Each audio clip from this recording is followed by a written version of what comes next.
We now move on to the third topic for the day, soft skills. Soft skills is basically developing work ethics by learning how to balance our workplace chaos. On a personal front, when I first came to Mysore, I was an alien to this place, and it took me time to build acquaintance and develop a relationship with people. Soft skills was something that could have helped me survive a little better. I'm sure we all have something valuable to learn from today's talk. I welcome Dr. Avinash BS. Dr. Avinash BS has completed his BDS from Bapuji Dental College in the year 2002 and his MDS in Periodontology from JSS Dental College in the year 2007. Since then, he has been working in the capacity of a reader in JSS. Academically, he has published many papers in national and international journals as well as in conferences. He has 2 fellowships to his credibility, the first one being Aesthetic Dentistry from the University of Graceful, Germany, and the second one, a fellowship in Indian Institute of Laser and Aesthetic Medicine. He has completed a 2-year master program on dental business from Dental Business Academy, UK. On this note, I welcome you, sir.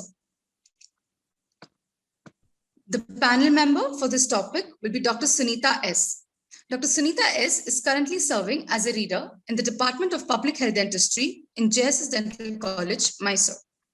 She has presented scientific papers and posters in national and international conferences. She is a member of the academic boards in JSS Dental College. I welcome you, ma'am, to today's webinar. Soft skills is an area still great to many, and I hereby request Dr. Avinash to take over. Thank you, Dr. Dipasha. Good afternoon, everyone. Is my screen visible? Yes, sir. Okay. At the outset, I would like to thank the organizers for giving me this opportunity to share my knowledge on soft skills. Though the topic given was soft skills, keeping the theme in mind of this webinar series, I took the liberty to modify the topic and name it as soft skills in workplace. Working in an institution like us, we definitely need to have teaching skills, clinical skills, and research skills to successfully execute our job. But in that case, why do we need soft skills? Technical skills are just one part of being the best you can be in your workplace.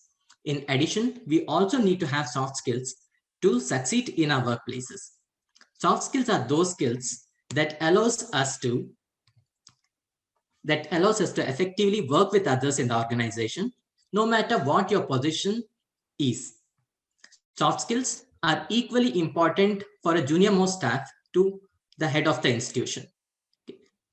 It also helps us to contribute to more harmonious, efficient, and productive workplace.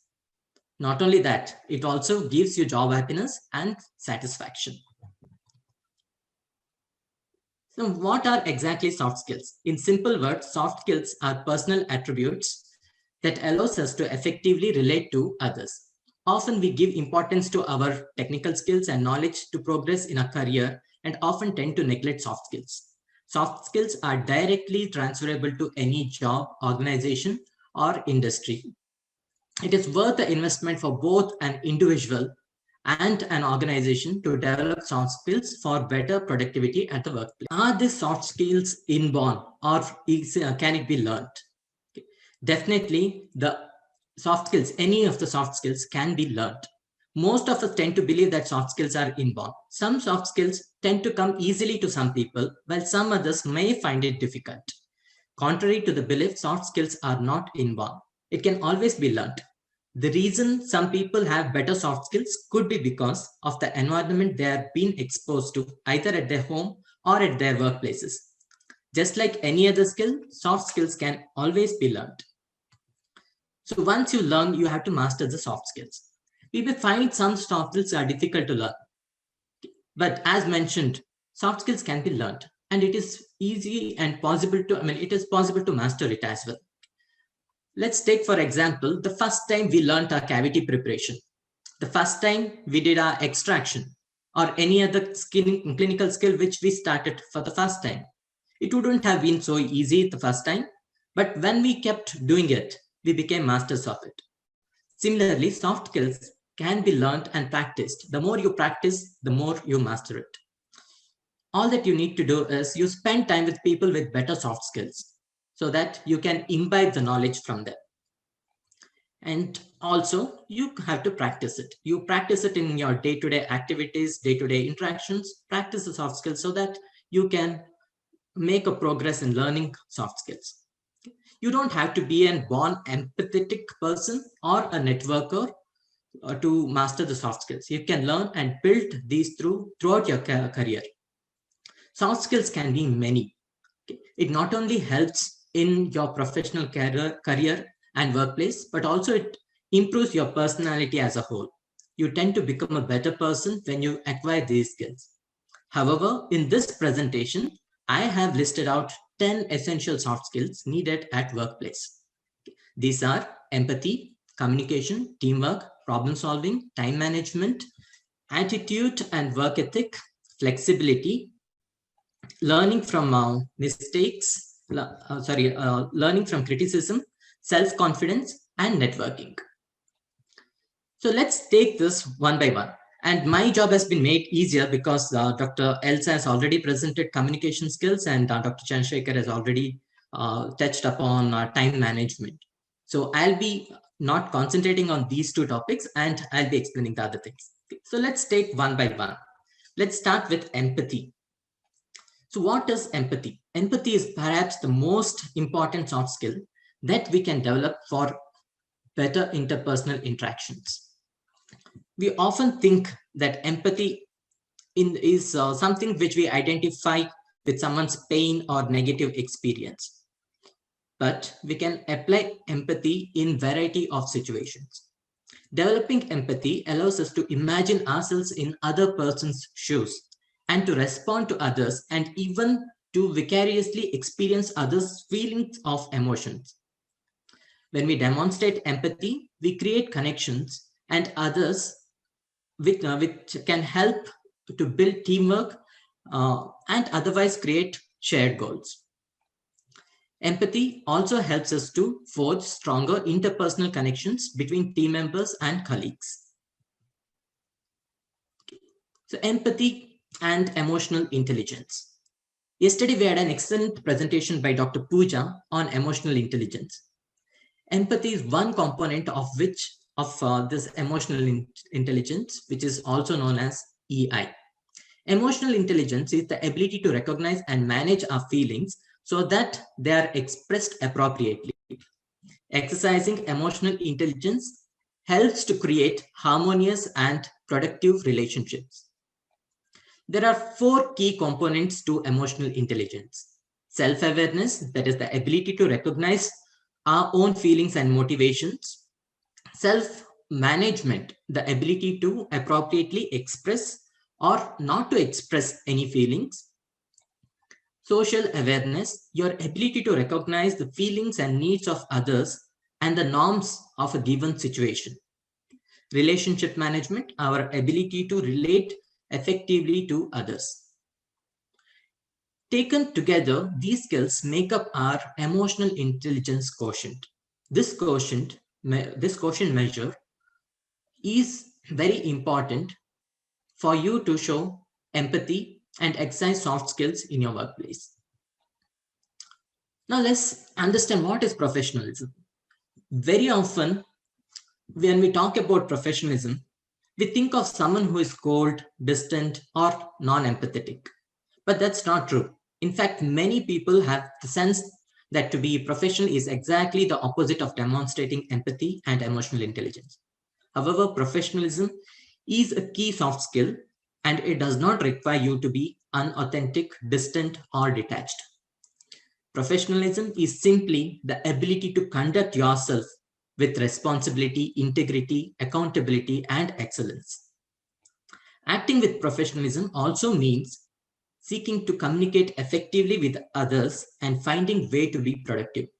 Professionalism involves what may seem to be small acts such as always reporting to the work on time, returning promptly from the breaks, dressing appropriately, being clean and neat, speaking clearly and politely to colleagues, students, and patients, maybe clients, depending on where you work, and striving to meet high standards for one's own work. Now let's take an example how to demonstrate empathy in a workplace. Let's imagine a situation wherein one of our colleague is having a very bad day. He or she might have been held upon by a senior colleague, or it might have been a clinical case which has gone wrong. You know that you cannot change the situation, but you can just speak to your colleague with a few encouraging words. It can make them feel a lot better. Perhaps they feel less alone when they know that you understand their perspective. And that's what empathy is all about. All that it requires is few reassuring words and gestures. Moving on to the next key skill, it is communication skill. As I mentioned earlier, Dr. Elsa has beautifully spoken in detail about communication skills, and so I'll be skipping this part of the presentation. However, I would like to emphasize that most of our communication happens non-verbally. As per a study, 70% of the communication happens non-verbally. So just eye contact or the way how you use your body language will communicate a lot. And one more important aspect which I would like to emphasize here, always listen actively and have an open and honest communication. So we'll move on to the next key skill, that is teamwork. Okay. Even if we work fairly independently most of the time, it is inevitable to work with others. Finding ways to build teams that accomplish what needs to be done in the most efficient and accurate manner is often challenging, especially when bringing together team members with diverse sets of hard and soft skills. We'll take up team building techniques. There are some basic techniques which we can use to build our team and work with the team. Okay. So team building involves these 4 steps: identifying capabilities, getting into your role, learn the whole process, and understand what is power flow. Let's take it up one by one. Identifying capabilities. Einstein once said that everyone is a genius, but if you judge a fish by its ability to climb a tree, it will live its life thinking that it is stupid. When building a team, the key is to identify the different talents, skills, capabilities of each team member. Identifying what each team member does well and can contribute helps and ensures that work is allocated in that way, and to take full advantage of the talent and resources of that particular person. Assigning a team member a work that is completely outside his skill set is a recipe for failure.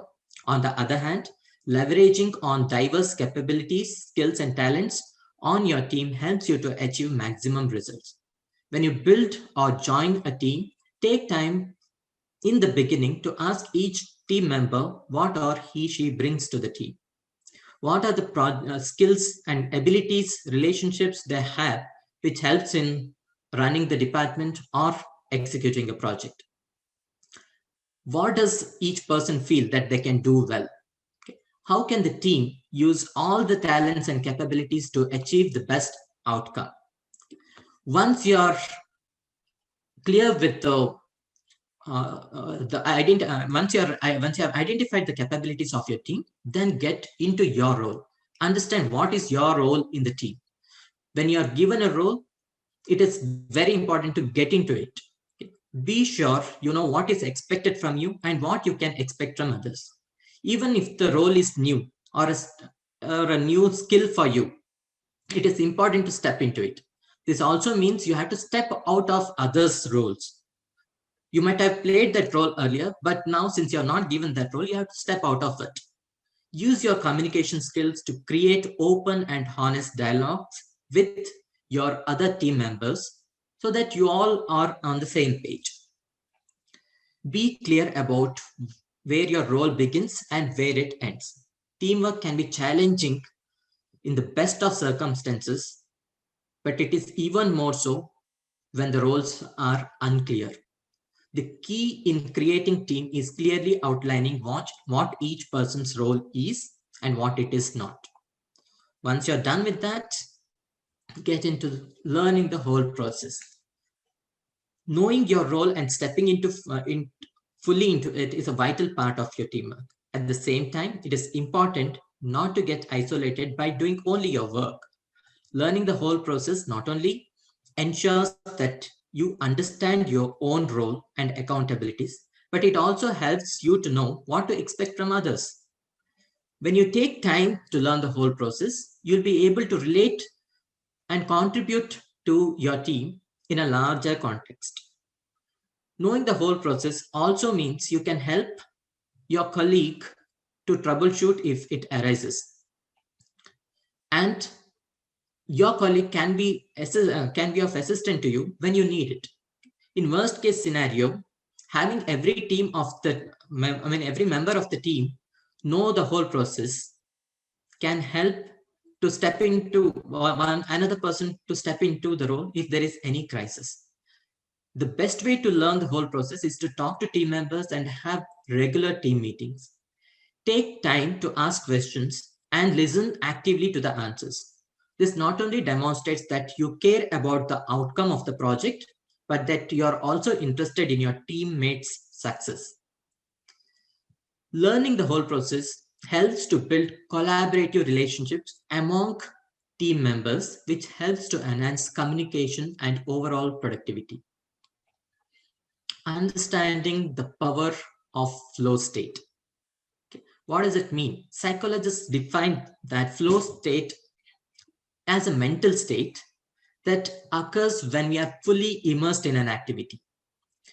When we are at flow state, we are completely absorbed in what we are doing, and this produces a feeling of being energized.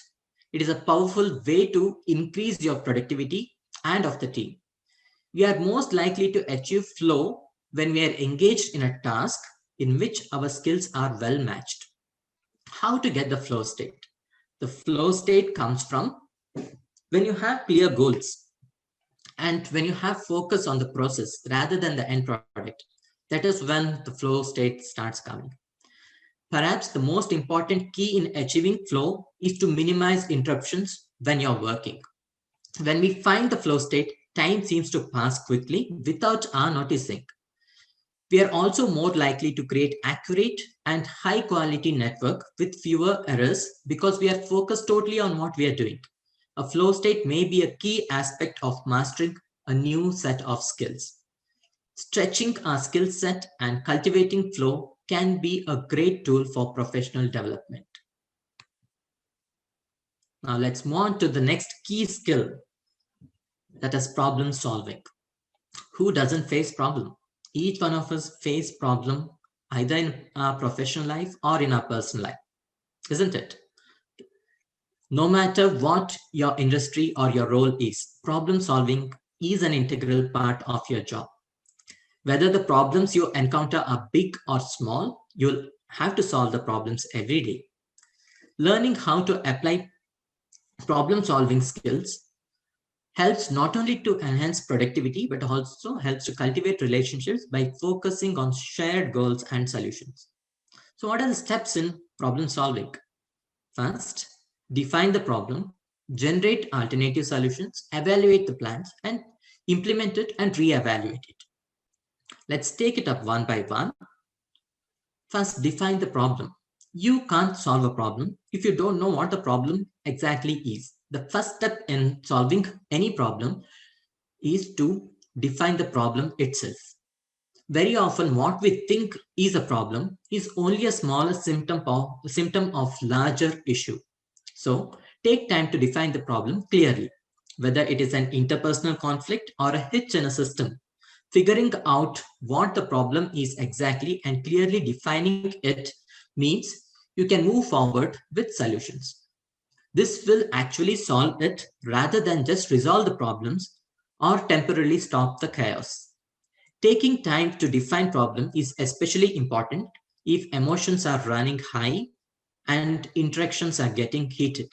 It puts focus back on shared goals and allows everyone to be heard. Once you have defined the problem, generate alternate solutions. It is important not just to choose the first solution that presents itself, nor you should push your own preferred solution and exclude others. Instead, take time to generate alternate solutions and ask others involved in the team what ideas they have for problem solving. Discuss the ways in which alternative solutions may play out and what obstacles can be encountered while executing the plan. Apply active listening here and have clear communication throughout the problem solving. When the group has generated many solutions, discuss which ones of you all would like to go forward with, and it should be a collective decision to solve a problem. Now, we have some plans. You have to evaluate the plans. Make fair plans for each solution. Ask the group to brainstorm potential benefits to each alternative solution or plan. Then work with a group to anticipate potential obstacles or problems with each plan.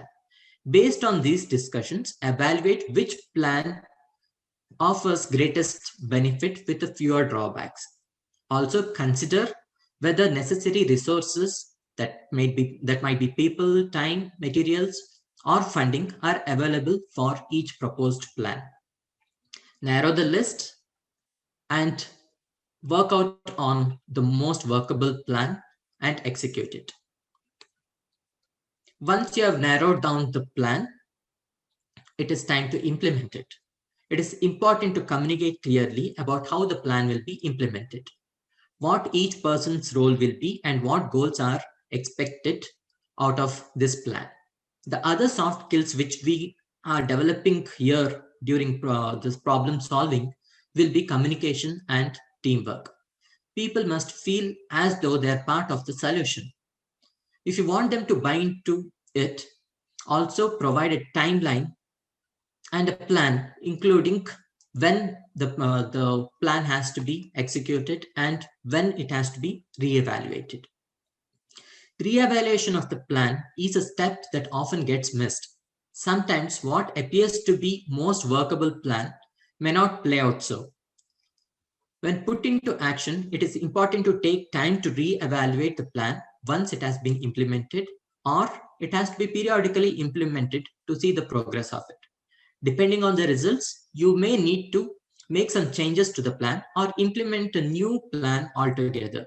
Reevaluation helps to determine whether the original problem in fact has been solved or not. The next key skill is time management. Dr. Chandrasekhar has explained very aptly about the importance of time management. Hence, I'll be skipping this particular skill. However, the key points which I would like to emphasize here are the art of scheduling, prioritizing, managing distractions, and bursting the multitasking myth. So we'll move on to the next key skill, that is attitude and work ethic. Creating a positive attitude is one of the best things that you can do for the productivity and happiness in your workplace. People who have consistently positive attitude are seen as approachable and can build more effective workplace relationships than others. A positive attitude also serves well when you face challenges or setbacks. It breeds resilience. When coupled with positive attitude, a strong work ethic helps you to build strong relationships with superiors. A solid work ethic also helps you to find reward in the work you do and shows a dedication not just to the goals and outcomes, but also to your overall professional development. How to build positive attitude? For that, you need to know what are you working for. You need to clearly know what you're working for. Being clear about what you're working for is the key part of building a positive attitude and a strong work ethic. If you're not sure what you're working for, it can be difficult or even impossible to fully invest in a project or in developing your skills. Take time to clarify what your personal goals are, both in terms of specific projects and in terms of your overall career. Set specific goals and then create plans to achieve them. Tie these goals to your day-to-day tasks and responsibilities so that you can keep them in sight. When working with a team, it is also vital that you outline clear group goals. Know what each member of the group is working for and what the group is collectively working for. Find ways to consistently tie individual tasks or steps to the overarching group goals and to individual members' personal goals. Caring for others versus caring for self. Is there a difference between this? Okay. Too often we tend to assume that to show caring concern for others, we need to put ourselves in the bottom of the list. We may believe that we can either practice self-care or be a good colleague and care for the team members. However, we have to realize that we all have shared goals with our colleagues. So, caring for ourselves becomes very important. We may also realize that caring for ourselves is in itself a way of demonstrating caring for others, that by taking good care of ourselves, we become the best colleague we can be. Seeing the ways in which everyone is interconnected and the way in which everyone's success and benefits are, the entire group is in the entire group, it is an important attitude shift. When we can find way to care for others and ourselves, we develop a more positive and productive workplace. So always care for yourself first and then care for others as well. Further, building trust. Nothing undermines the productivity and morale in a workplace if there is lack of trust. If people don't trust you, they find it hard to work with you and even invest in you to pursue shared goals. Take time to build trust with those whom you work with, and everyone will thrive. People who are deemed trustworthy by colleagues share some common characteristics. They are skilled at their jobs, they are passionate about their work with strong work ethic, they communicate honestly and value transparency, they have others' best interests in their heart. They care about people and demonstrate this often. Also, they are self-aware. Work is its own reward. Okay, what does it mean? When we operate from this point of view, that work itself is a reward, we are no longer focusing only on the financial gains that we may get from the work. And this makes us seemingly more engaged and trustworthy. There is nothing wrong with valuing our salaries and other compensation that we receive for our work.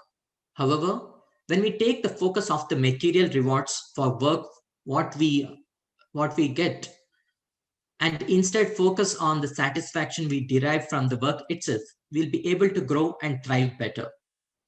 A person who clearly loves what they do and considers it as a reward itself is also considered to be more trustworthy, and others do not question his or her motives. If it is difficult for you to consider your work as anything other than source of just a paycheck or part to develop advancement or part to advancement in your career, it may be a time for you to consider why you do the work, what you are doing. Learning to practice gratitude around your work is one of the way to learn to see as it is its own reward. What does your work provide? What does your work provide to you in terms of satisfaction, contentment, excitement, and other non-material benefits? Are you excited in the work which you are doing? If yes, why? And if not, why? Ask yourself this. Do you feel content at the end of the day with what you have accomplished every day? There are always rough days, but if you can find a way to love the work, what you are doing, majority of the time, you're on the path to greater professional and personal happiness. The next key skill is adaptability and flexibility. Two of the most important skills that you can have is adaptability and flexibility. Some people mistakenly think that adaptability or ability to change according to the needs of the situation or a willingness to compromise shows weakness or lack of conviction. In reality, the ability to compromise and change in response to changing situations are key to success in the fast-paced life like ours. Change can be scary, but learning to adapt and flex as needed is an investment worth making.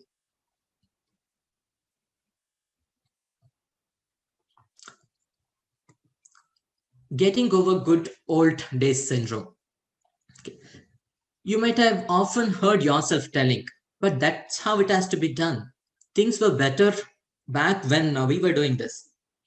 I often keep telling my students we were doing like this during our BDS days.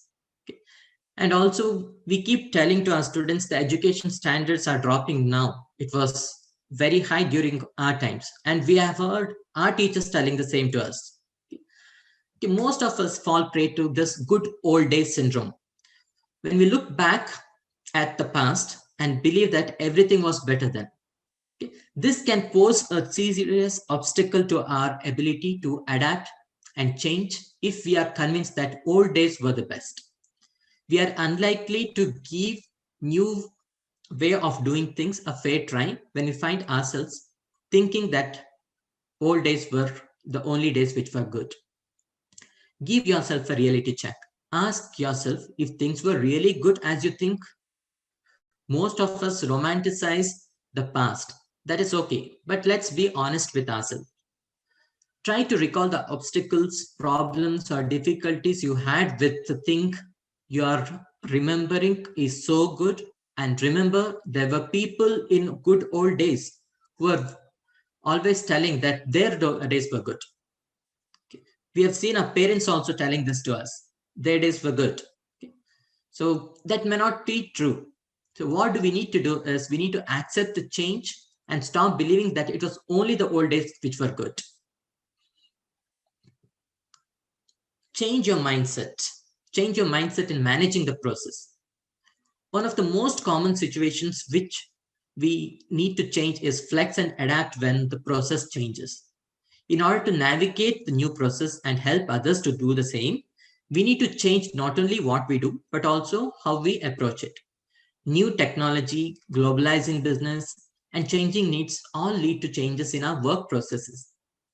If we hold on to the old way of doing things, we risk reduced productivity and revenue, as well as conflict and other challenges.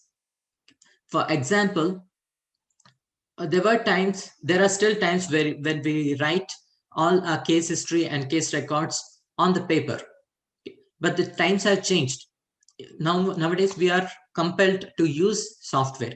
So we need to accept the change in the process and move ahead.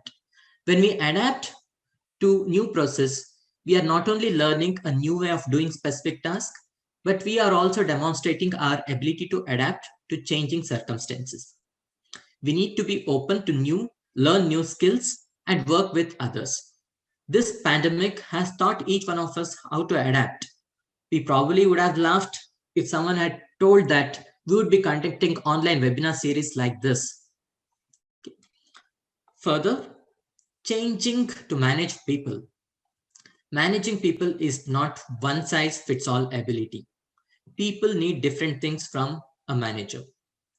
Some needs a lot of feedback and guidance. Others prefer to work independently most of the time. Some people need a great deal of hands-on training with the technology or with the equipment, while others will come into your organization as experts. Taking the time to learn what your people need and then changing your management style to meet those needs is hugely important to workplace success. When you adapt your management style to meet the specific needs of the people, you manage it it demonstrates that you care for others than expecting them to conform to your preferred ways of doing things. You want to invest in them and help them grow. Take the time to ask the people you manage what they need from you and what are their goals and how you can be a better manager, supervisor, or even a colleague. Then take steps to make changes that you feel will be most helpful. This skill is not only for managers or administrators. This is for everyone. This skill also teaches you how to communicate with your higher ups. On a lighter note, our younger generations, especially our students, know how to exactly communicate with our teachers. They know which staff to approach and which staff to avoid depending on their needs. Further, showing you are worth your weight in adaptability. You have to show that you are adaptable in your work. How can you showcase your adaptability at work? Studies show that people who are highly adaptable may be more highly valued at work than those who are highly skilled but less willing to adapt and change themselves as per the situation demands. Take time to show how adaptable you are at your workplace, and it will be a likely, worthwhile investment to do so. Some ways to demonstrate adaptability on the job or be open to alternative solutions when your first suggestion does not go well or succeed. Be willing to take new roles even when they're a stretch of your skills. Be willing to help others generate alternative solutions or plans. Be willing to accept the unexpected. Keep your calm even when things are moving fast or are stressful. Demonstrate confidence in your ability to complete the job even when you had to adapt or flex.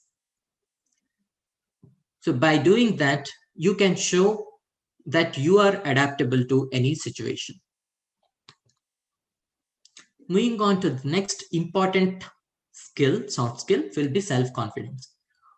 Owning the self-confidence is the single greatest thing that you can do for your own success. Self-confidence is built and learned. It may not be an inborn trait. Self-confidence is not being egoistic or acting like you are better than others. Self-confidence is simply the belief that you know what to do and how to do, and you are good at what you do, and you can handle it whatever comes your way. Demonstrating self-confidence helps to build trust in you and demonstrates that you are skilled and adaptable. So what are the confident traits? What does it take to be confident? Studies show that confident people share many of the same traits, even across the different cultures and different industries. Cultivating those traits which you already have and developing those that you don't have yet will build your overall confidence. Remember, self-confidence is all about building yourself up and not tearing others down. When you're confident, you make others around you feel confident too. So, what are the confident traits? The traits of confident people. Some common traits of confident people are they're not afraid to be wrong. They're willing to take a stand, even if they end up being wrong. They value finding out what is right more than being right themselves.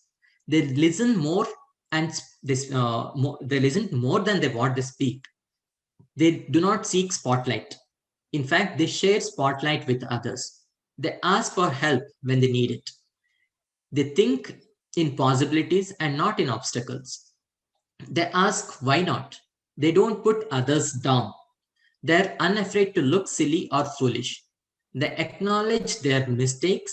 They seek feedback from those who matter. They accept compliments gracefully. They walk their talk. So to be self-confident, we should start adopting these qualities and developing these qualities. So further moving ahead, let's ask ourselves, it's a self-questionnaire. We can ask ourselves, where do we stand in terms of self-confidence? Okay. So we need to ask ourselves, do I know what is right for me? Do I walk my talk? Am I honest with others? Am I honest with myself? Am I being comfortable being wrong? Am I more interested in finding out what is right or than being right? Is it important to be right always time for me? Do I feel that I can meet any challenge? Do I operate well under pressure? Do I put others down? Do I like to share spotlight with others? Do I have a clear vision for my life? So we need to ask ourselves these questions, and we would get to know whether we are confident or not. There are few techniques which we can use to build our self-confidence. These are called as surefire self-confident tactics. Okay. So in fact, these are very few and very simple steps which can help you to build confidence very fast. Quickly, it can build your confidence. Okay. And once you build your confidence, it will further help in the activities what you do will further help in increasing your confidence. Okay. Some of these tips are: always dress up your best. Take time to choose the clothes that fit you well and which you feel you look the best. It helps you to boost your confidence. Also, get that hairstyle if you want. If you feel that you look good in that particular hairstyle, get that hairstyle. If you enjoy makeup or jewelry or any other adornments that you love, and it makes you feel that you're special, then wear it. That will help in boosting your self-confidence. Always stand up straight. Good posture is a quick way to build your confidence. Keep your shoulders back. Don't be afraid to take up space. A bonus of good posture is that you breathe more deeply and get more oxygen, which means that you have more focus. Practice gratitude. When you take time each day to practice gratitude, you see how many blessings you have in your life. This builds your confidence and appreciation for your life. Compliment others. Confident people take time to compliment others. When you compliment others, you project that you have a concern and appreciation for others, and let these compliments be a genuine one. Accept compliments. When someone compliments you, accept it gracefully. Don't doubt their intentions. This helps keeping you focused on being positive. The next technique to build confidence is build up others. One of the key traits of people who have high self-confidence is that they build up others rather than tearing them down. Having confidence means that you don't feel competitive with others. Their success doesn't take away your own success. Find ways to build up others, compliment them, acknowledge their contributions, and express gratitude. Being a mentor can also help build up others by helping them develop skills which will help them to develop their own self-confidence. And when you do that, you will build your confidence. The next skill would be learning from criticism. No one likes criticism, okay, but the ability to learn from it is the key to professional and personal development. Learning to accept and learning from criticism is a valuable investment in yourself. The ability to listen to and accept criticism is a key component of self-confidence. It also demonstrates that you value what others have to say and help develop a sense that you are committed to what you are doing. Okay, so your mind may ask, am I not perfect? It may come as a shock when we get feedback that we are not as perfect as we might like to think. Okay. However, one of the hallmarks of confident person is willingness to recognize mistakes and accept that sometimes we are wrong. The key is to keep the focus on improvement and not defending ourselves or on the reasons why did we hear the criticism. Accept that you are not perfect, but that imperfection doesn't mean that you are a bad person. Just by accepting this, you would have gained a valuable skill. Remember that no one expects you to be perfect. They just expect you to be the best you can, and criticism is offered in the spirit of helping you achieve excellence and not to make you feel bad. Listen with open mind. Your active listening skills comes in very handy when you're learning to accept and learn from criticism. It is tempting to defend ourselves. when we receive criticism, but it is vital to resist this feeling. When someone offers you feedback or criticism, listen with an open mind. You may not agree with all or any of what he or she has to say, but it is important to hear to that person. Reflect back and understand what that person has said and why he has said so. Answer any questions non-defensively. Do not interrupt. Listen to understand and don't listen to respond. Then you analyze and learn. After someone has given you feedback or criticism, it's fine to ask for time to consider what he or she has said. Always thank the person for the feedback. I know this part may be difficult, especially if the tone of the conversation was not friendly.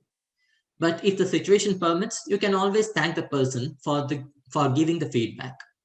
Take time to analyze the feedback and decide what items you want to work on. Give yourself time, especially if you feel defensive. Even if you do not agree with everything the person has to say, you can draw out the feedback and find what you can learn from the feedback. When you have analyzed the feedback, choose some actions what you can take with that feedback. If you still have difficulty in analyzing the feedback, seek out help of a mentor or your higher-ups, a supervisor, or even a trusted colleague can help in analyzing the feedback. Clear the air and don't hold any grudges. This is very important in the workplace. Criticism and feedback can feel extremely personal. When someone gives you feedback, it is important to clear the air and not hold on to any bad feelings or grudges. Instinctively, we may tend to think that yes, when my time comes, I will give back that to this person. But that kind of attitude doesn't help. Instead of letting it go, you will be waiting for an opportunity to give back. Instead of focusing on other important things in your career and your work, you will be thinking on how to give it back to that person who has criticized you, which in turn would seriously curtail your personal and professional growth. So take time to thank to the person who has criticized and for the time that they've taken to give you feedback. Affirm their relationships, especially if the criticism has been harsher and difficult to hear. Remember that when people give you feedback, they're doing so with your best interests in their heart. If you find yourself being defensive or holding on to negative feelings even after the feedback session, make sure that you find a way to clear the air as soon as possible. This demonstrates that you're not only committed to your own growth, but also you value the friendship and relationship with the person who gave you the feedback. Networking. This is again an essential skill. Network is an essential part of building wealth. This was said by Armstrong Williams, an author from the United States. Networking is more than just a buzzword. Taking time to network and build relationships is a key soft skill. Networking helps you to create connections with others, which expands your circle of learning and support. Networking is more important than meeting people or connecting with them on the internet. It involves building mutual beneficial links where you can learn from and benefit from each other's relationships. So what are the steps here? First, redefine the need. Many people think that networking is something where they can get something from. Networking can be more beneficial if we instead think that what we can give in our networking relationships. Think about what you have to offer to people instead of only what you need from them. When you think in terms of what you can offer as well as what you need from others, it expands your network. You begin to seek out to people to whom you can offer yourself, your expertise and talents, rather than just those who have something to offer you.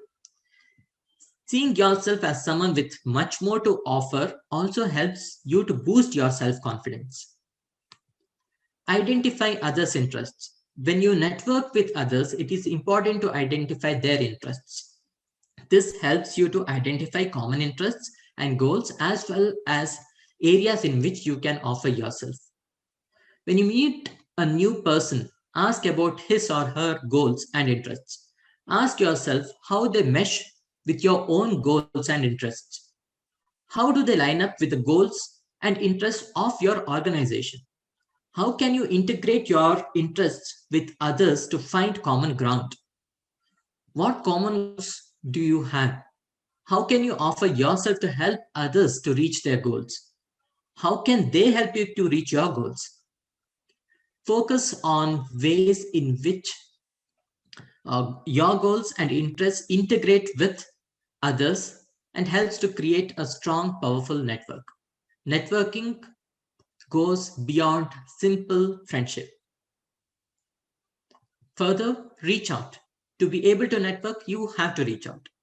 There may be many ways to do this, both online and in person. One of the easiest way to reach out is to join professional social networking sites such as LinkedIn and look for people in your industry or the people who share your interest. Join groups both online and in person, professional groups and association groups which promote skills you want to develop and groups that work for causes you value. The key part of networking is to talk to people, approach people, and start a conversation and cultivate a presence that makes you feel that makes you as an approachable person. Be responsive when people contact you via email or phone. Make time in your schedule each week to work on networking. Use your soft skills like active listening, projecting self-confidence, building up others to build your network. It is also important to know when to back off in networking. Just like how you should know how to reach out, you should also know how to back off. If it becomes clear that the person you are trying to connect is not responding, it is time to move on. The last thing you want is for someone to feel pursued. Be willing to back off if the person appears to be trying to distant himself or herself. Also be aware of too self-promoting. This can be a major put-off.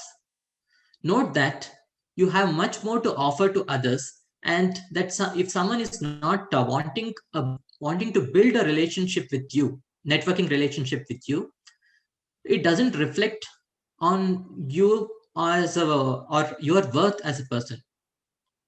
So don't feel bad if somebody is not responding to your reach out. Finally, it's so far we discussed so many soft skills. So it's time to reflect. Reflect where do we stand in our day-to-day activities at our workplace. It doesn't matter whether you're a student, faculty, administrator, or any other employee in the organization. Okay. So now let's take some time to reflect on our own skill. In a scale of 10, where do you score? What do you score for each of the skills that we discussed now? Starting from empathy to self-confidence, time management, just score yourself. So with 10 being excellent and 1 being poor, you can do this exercise at leisure. When we plot our scores on an assessment wheel, it may look something like this. If the skills are not balanced, it is certain that our journey at workplace would be a bumpy one. But once you start acquiring and developing these skills, the journey starts becoming smooth and your growth will be faster than ever. I would like to end my presentation with a quote by Bryant H. McGill, a famous activist and an author from United States. He says that one of the most sincere forms of respect is actually listening to what another has to say. Thank you, one and all, for your patient listening. Thank you, sir, for educating us on this topic. I'm certain not many of us knew about it before you acknowledged us. We now call upon Dr. Sunita to share her views. Also, due to limited time constraint, the question and answer for this round will be directly reciprocated to the participants via mail. Over to Dr. Sunita. Yeah, thank you, Dipasha. Thank you. I thank the team members of organizing team of this webinar for giving me this opportunity, and that too to reflect upon this topic of soft skills, which is aptly heard from the embodiment of soft skills himself, Dr. Avinash. So thank you, Avinash. It was an intense, elaborate, and extensive and very informative presentation what you have given us today. And not only he has presented few nuances regarding soft skills, he has also covered up and reminded us the other 3 or 4 presentations which has been happened over the last 2 days related to time management, emotional intelligence, also the communication skills also. He lighted all upon that.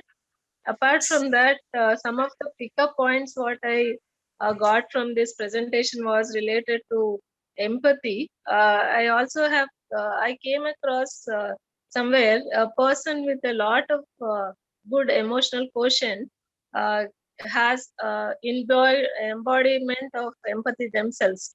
But he also informed many things like it need not be inborn. The soft skills need not be inborn, but it can be developed and easily developed by imbibing the positive energies or from the people who have them, by spending time with the people around us and imbibing soft skills from them itself will masters in being better.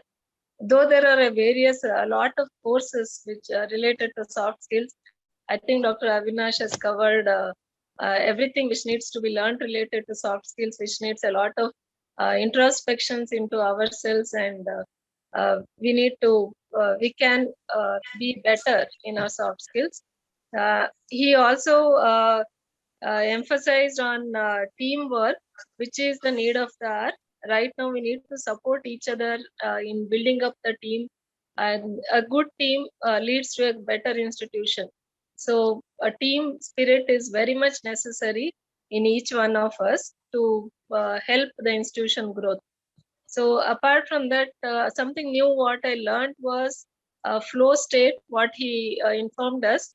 And I remember here saying, which goes like, choose a job you love and you will never work a day. So he highlighted that in a way that when you are into something which you like to do, the flow automatically comes in. So the flow takes you in that direction automatically. So identify in which you are good. And apart from that, the time management was dealt, and then attitude and work ethics. Yes, attitude, what they say is like, well begun is half done. So if you begin any skills with a good spirit and good attitude, it's almost half done. Only you need to deal with the other half. So Avinash has well explained that. Thank you, Avinash, for all the inputs what you have given in. Definitely, it was very informative. Apart from that, even adaptability and flexibility was spoken about, and willingness to adapt is something which is very, very important today, because he also enlightened something like we always romanticize our past. So that's always true. Like most of us, we do that, and definitely we need to adapt to the present to make our present more romantic, also as it was in our past. So we can think that every day is a golden, is what they say, every era is a golden era when we are a part of it.